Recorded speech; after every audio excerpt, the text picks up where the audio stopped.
صلی اللہ علیہ وسلم کے پاس ایک بچہ لایا گیا۔ اس نے آپ کے کپڑے پر پیشاب کر دیا۔ آپ نے پانی منگایا اور اس پر بہا دیا۔ صحیح بخاری حدیث نمبر 222۔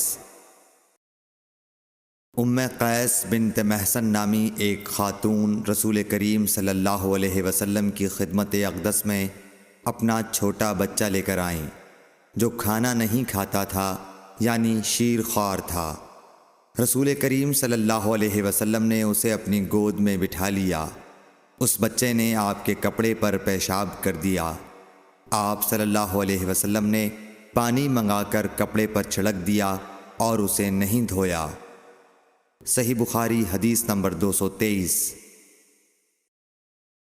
حذیفہ رضی اللہ تعالی عنہ روایت کرتے ہیں کہ نبی کریم صلی اللہ علیہ وسلم کسی قوم کی کوڑی پر تشریف لائے، بس آپ صلی اللہ علیہ وسلم نے وہاں کھڑے ہو کر پیشاب کیا، پھر پانی منگایا۔ میں آپ صلی اللہ علیہ وسلم کے پاس پانی لے کر آیا تو آپ نے وضو فرمایا۔ صحیح بخاری حدیث نمبر 224۔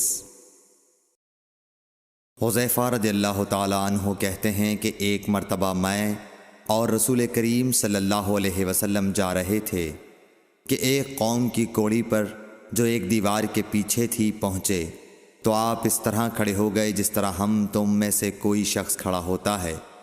پھر آپ نے پیشاب کیا اور میں ایک طرف ہٹ گیا۔ تب آپ نے مجھے اشارہ کیا تو میں آپ کے پاس پردے کی غرض سے آپ کی ایڑیوں کے قریب کھڑا ہو گیا، یہاں تک کہ آپ پیشاب سے فارغ ہو گئے۔ بوقت ضرورت ایسا بھی کیا جا سکتا ہے۔ صحیح بخاری حدیث نمبر 225۔